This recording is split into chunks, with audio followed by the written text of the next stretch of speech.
Welcome back. Alright, today we're gonna watch The Truth About China and Africa. If you didn't know, China controls a lot of trade and sea routes in Africa because they figured that they need a more secure way, not secure, but other ways of being able to integrate with the world, like production. And since they can't really do as much as they want with the West, since they're not, in the friendliest of terms, they figured that the most untapped market, like they can't go to South America. It's getting more mature. They own most of Asia. They can't go to Europe because it's an ally of Western countries. They're part of the Western country, and I forgot why they didn't want to go to Australia. Probably because there's not that much shit there. But then they know that most of the natural resources and untapped market is in in Africa because there's a lot of cheap labor in Africa. Like we in the Western area consider cheap labor of China. We used to use China as cheap labor, but their population's also getting older and they're also using more up of their labor. They needed to figure out where to get more labor, but also how to transfer the items that they're making in Africa to China and things that they're making in China to Africa, so they have, a better trade route that they wanted to In do in the West January if they were allies. 2008, unbeknownst to the world, something shady was happening off the southern coast of Sri Lanka. Construction was beginning on a shiny new 4,000-acre port in the tiny town of Hambantota. Shit kind of loud. 85% of the $361 million price tag was paid for with Chinese loans. But this, on its own, was no cause for concern. China's Exim Bank funds thousands of projects around the world. What was strange was the location. Positioned between the Suez Canal and Strait of Malacca, tens of thousands of ships pass by each year on their. So the Suez Canal is like it's like that canal that got blocked, and then toilet paper went up in price. But it's the most one of the most used ports, and the other one being the Panama Canal, because it just makes it faster to not have to go through around whole continents. Their way between Europe and Asia, one of the busiest transcontinental routes. Yet Sri Lanka, with a population of 21 million, already had a profitable functioning port just 100 miles northwest, in Colombo, the world's 25th busiest, in fact. So why then build a second so close in such a small town and at such great expense?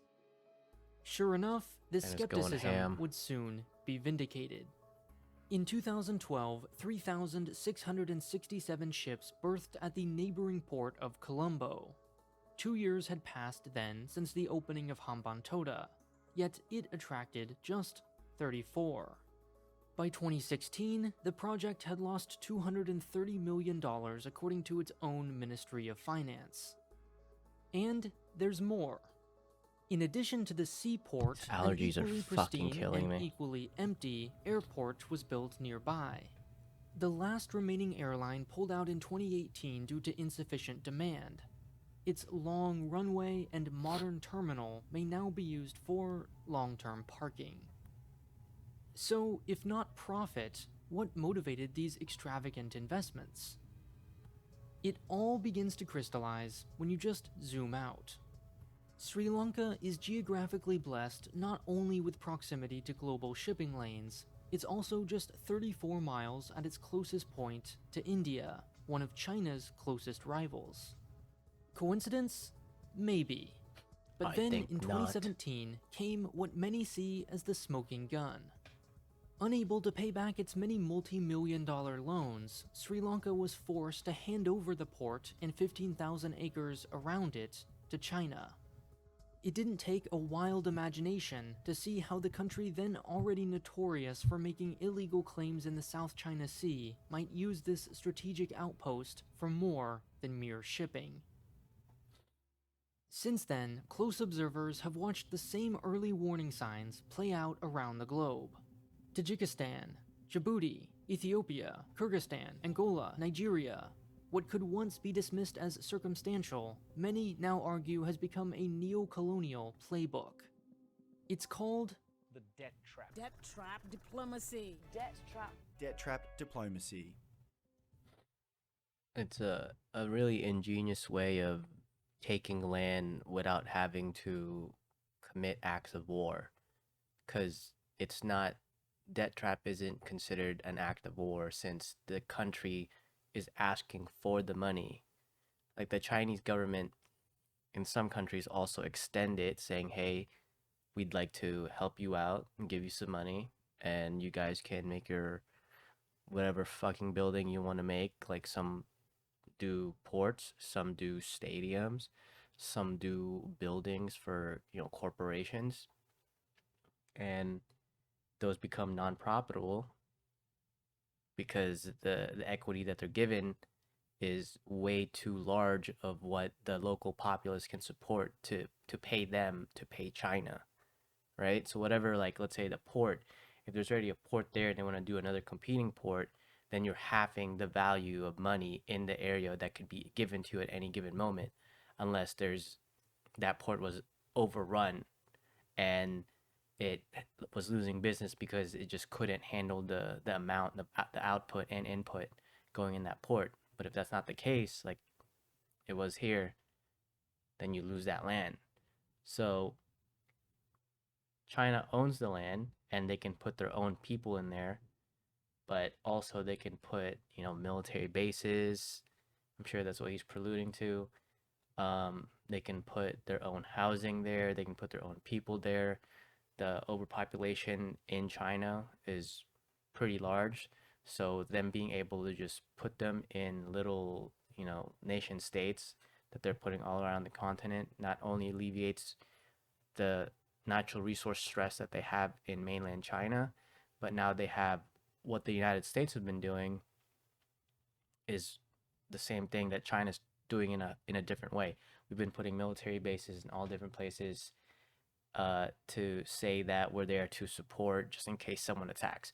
But if anyone attacks, it would be us, right? If mainland America ever runs out of anything, we already have ports and bases and weapons and ships everywhere around the globe. So we might be looked at as like the savior of, oh, what if China attacks? But we can also go the other route and attack anyone that we want from our forward operating bases. And that's what China's trying to do too, but they're just doing it in, less abrasive way. Because they First, can't be seen China as approaches a small impoverished attacking, nation, usually then in we would Africa, attack with an back. offer it can't refuse. Stadiums, palaces, roads, ports, it doesn't really matter what it is. Between 2000 and 2019, Chinese banks have loaned an estimated $153 billion to African governments alone. Looking at a map, it's hard to find a place on the continent that hasn't taken Chinese loans. Inevitably, the project fails. Trains sit empty, airports open without flights, roads lead to nowhere, and an oil refinery runs at just 6% capacity. In fact, it almost seems like China wants them to fail. Finally, the coup de grace. After the fanfare has subsided and the recipient country is left right back where it started, plus crumbling roads and mountains of debt, in swoops China. It generously offers to forgive the loans, and all it asks for is one thing in return: a tiny, insignificant piece of its sovereign territory. And voila, China has a new military base. Genius. Or rather, that's how the story goes. It doesn't have to be The debt trap military base, narrative though. is so often repeated that it's been labeled a meme. Yet, almost everything said thus far is either downright wrong or at least misleading. In the case of Sri Lanka, doesn't no have to debt was be, ever forgiven, no sovereignty was ceded to China, there is no military base. Doesn't have to be a military base. It could be something that they do together to where they ingratiate that country to them, making them inadvertent allies. They made their own allies, make their and own China didn't land. approach Sri Lanka. Sri Lanka approached China. There's another way to make sense of China's actions, and it neither requires that you assume it's evil nor benevolent.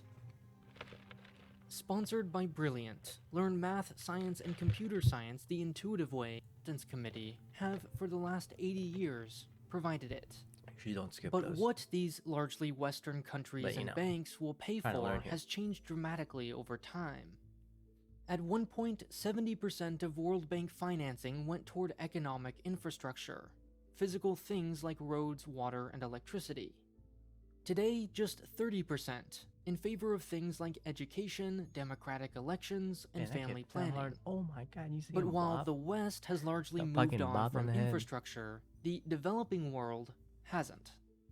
Africa, for instance, receives only about half of the $130 to $170 billion in infrastructure it needs each year, leaving it with a massive $68 to $108 This is so billion bright. Oh my gap. God. Now, hold that thought for a second. Sometime around 2010, the world's most populous country had a problem. After 2 decades of breakneck growth and development, it began, to put it simply, running out of things to build. China was still developing like crazy, but with diminishing returns. By 2012, the profit rate of new domestic infrastructure projects fell below zero. Meanwhile, the entire economy, and with it the party's legitimacy, depends on these construction jobs, excess foreign exchange, and the manufacturing industry.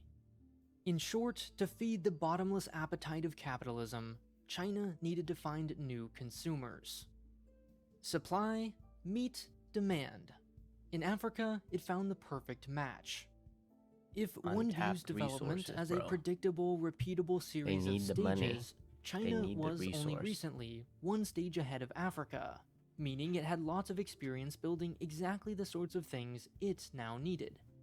Whether true or not, China believed its port cities and economic zones were models that could be exported across the globe. It was the perfect collision of excess supply and unmet demand. In just a few short years, Chinese overseas investment exploded. For recipient nations, this wasn't just a lot of money at the right time, but also the right kind.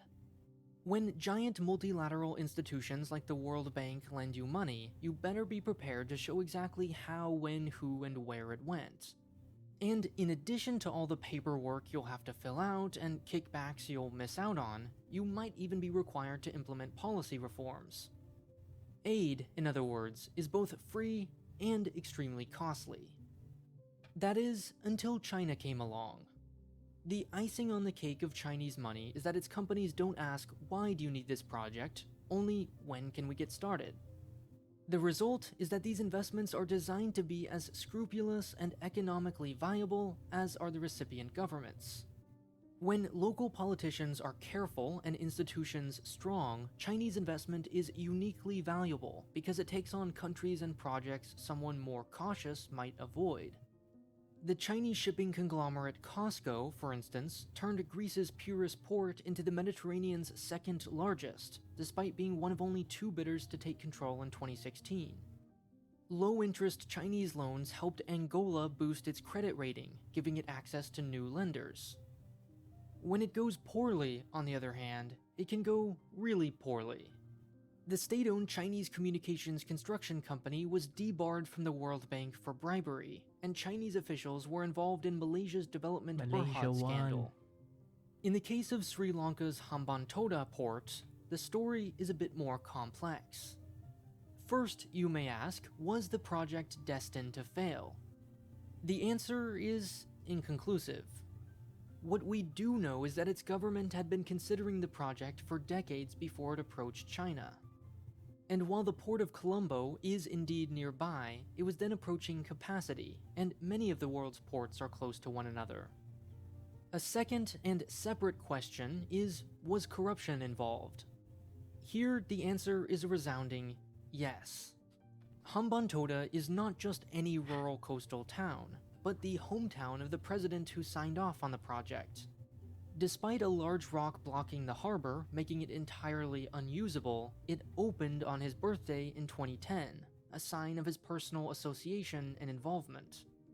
$7.6 million of project funds were secretly diverted to his failed re-election campaign. If there is a pattern to China's overseas investments, it might be frequent, though not universal, corruption. Bribes and kickbacks are widespread across much of the developing world, and Chinese companies seem generally willing to pay them. A significant number of these projects benefit no one except local politicians and Chinese developers. But corruption is not the same as a deliberate debt trap. If China wanted its borrowers to default on their loans, one might expect it to specifically target countries likely to do so. Yet, independent researcher after researcher has failed to find any such evidence. Quote, "It is unlikely that the Belt and Road Initiative will be plagued with widespread debt sustainability." I think you really need more to see the whole overarching, like, who is taking the loans. And if these loans are being offered everywhere and only some of them are debt traps, then the ones that are debt traps, how consequential is it to the world if China owned that portion of land? So if they do 15 across all of Africa to the west side, and they only need, the very southern tip of Africa for them to own it, so they can put a base, ships, their own port, whatever the case is, their own people, then that's a pretty good investment to make rather than trying to outwardly conquer that one piece of land. If you have to spend $100 million just so you can buy out one land instead of going to World War III in preparation to whatever you're trying to do, wouldn't it make more sense to go that route?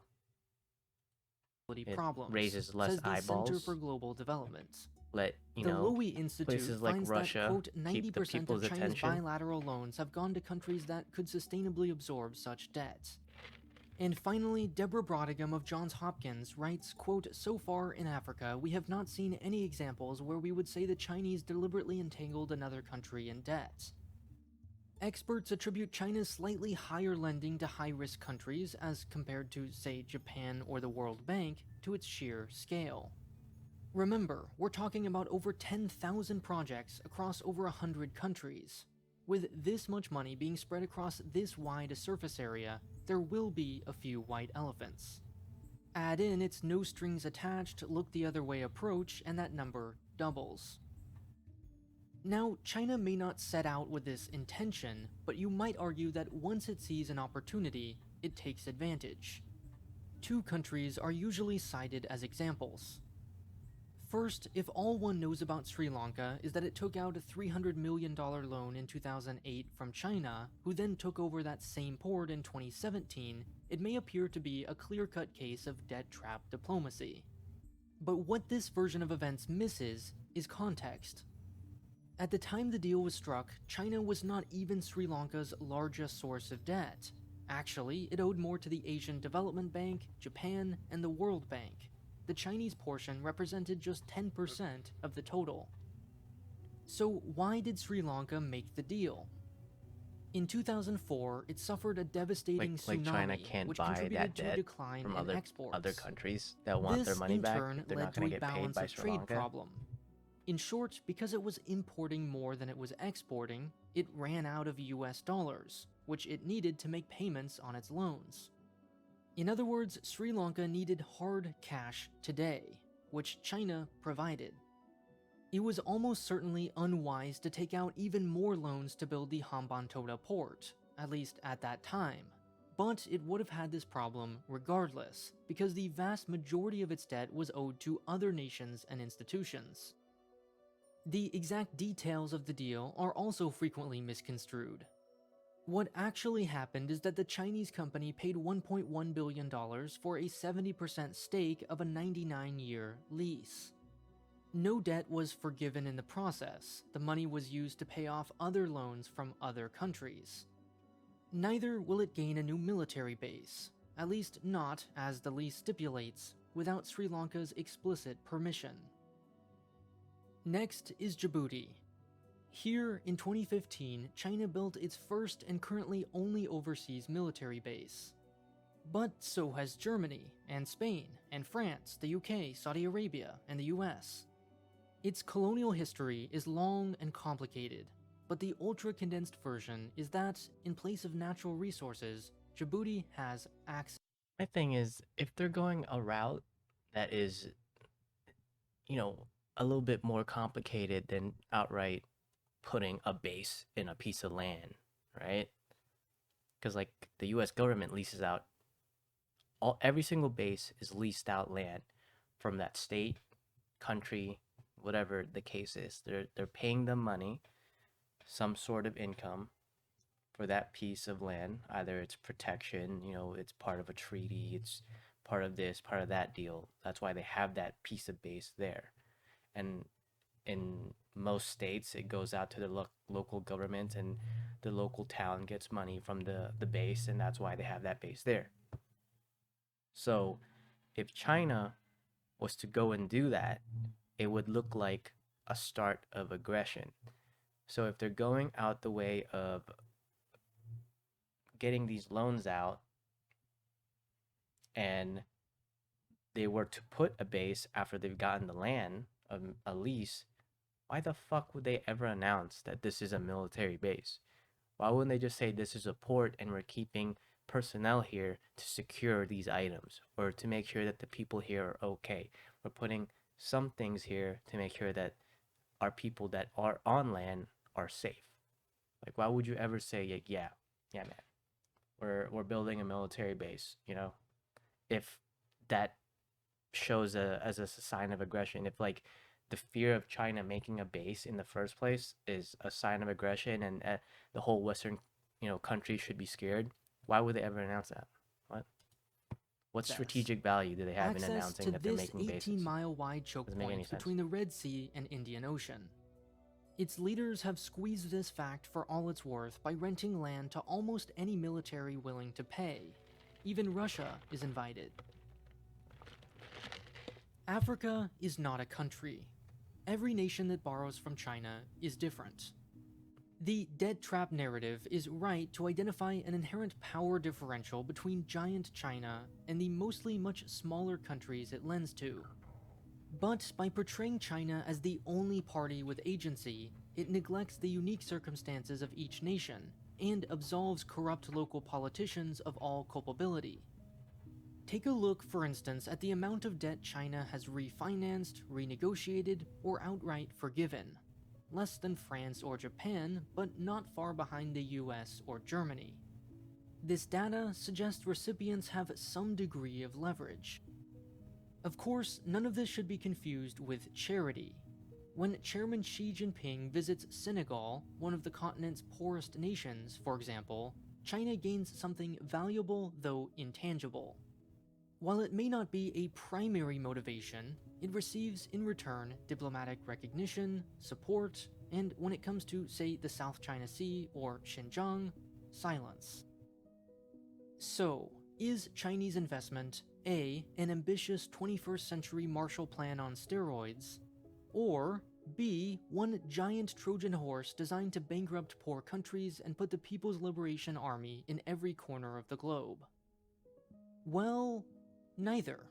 It's not much of a plan at all. You may have noticed this video makes no reference to its official name, the Belt and Road Initiative. That's because it doesn't really exist. Originally called the Silk Road Economic Belt with Central Asian countries in 2013, the project has become increasingly vague and amorphous since. To this day, there is no clear definition of what is and isn't a Belt and Road project. In fact, different levels of its own government disagree. Look at a map of all participating countries, and it becomes so large as to lose all meaning. There is no grand, cohesive 50-year strategy. And that's the problem. The same inefficient construction and opaque backroom deals that characterize the Chinese domestic economy are now being replicated abroad. That should raise eyebrows. The danger of criticizing China for the wrong reasons is that it reduces credibility when you need it the most. That's the importance of logical consistency, a skill that today's sponsor, Brilliant. All right, look at this. He's saying like, "Oh, it's becoming, like a blob and there's no cohesive tactic here. Like they don't know what the fuck they're doing." Look at this fucking map. They they have so there was like an article where people were concerned like we saw troops and ships dropping off tanks and all this shit like somewhere around here. Somewhere around here they had a port and they were like dropping off troops and shit and there was like a little island over here. Wasn't even on Africa, right? It was like a man-made island because they love making these fucking islands all over around here in the Philippines. They just love making these islands for whatever reason. Like they were practicing, right? They made these same islands on the coast of Africa, and they had these pictures of people there and tanks and airplanes and helicopters, blah blah blah. And China was like, yeah, it's not a big deal, it's just a ceremony because we built this island. Like that's all they said, like it was a ceremony, don't worry about it. Like, okay. But the fact that they've established, like they already said that they're not fucking with India, right? They've established ports all across their own borders, all across here, right? I think this is like Borneo, this is like Papua New Guinea or some shit, and they established ports all here. They already have ports all across here, and this is like where everyone's at in the Middle East. They have established ports there because everyone has ports there, because that's the only way to get things from through the Panama Canal, through here, through these ports. Like they would ship a bunch of. Oh, you can't really see what I'm doing. They'll ship a bunch of shit here, go through the Suez Canal over here, and then like it would go out, right, and then get to all these Asian countries. These Asian countries would go through here. They would drop it off here, and then it would like go to the West. Like that's what all these, like when Apple buys something from China or Taiwan, they'll just go through there. So they already had that established way before they even went to Africa. But now that they have Africa, they can positionally put all these things all across Africa they want. If this gets ever overtaken, they're already trying to cut across Africa. Like someone's already trying, I don't know if it's China per se, but someone's already trying to make it their own canal across Africa, right? Their own man-made canal through Africa, like somewhere over here, or maybe it was over here, I don't remember. It's like another video. But they clearly have an idea of what they're trying to do, whether that's to alleviate stress from their main land, where it's just like we have an abundance of people and it's destroying our natural resources, and they had all that problem with their air being so polluted that they needed to really cut back down on production. And like he was saying about how their people weren't consuming as much as they were producing, and that leads to their aging population because they had that one child law that they repealed. Now they can have two. And the problem was that most of them were having men, not enough women, and which leads to the same problem that Japan was having, which an aging population and having less children. The more developed a country, the more education they get, the less children that country has, which is one of the problems we have in America, where we're starting to slowly creep up to Japan, and China is also following that lead.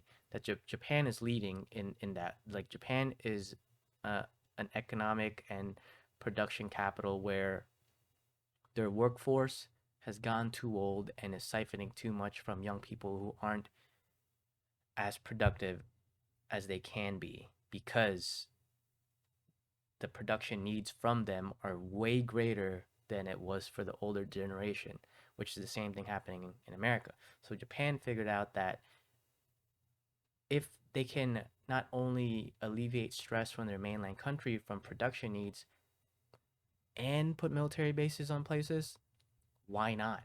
If all they have to do is give people money so they can get more natural resources, untapped natural resources like cheap resources in Africa, why not?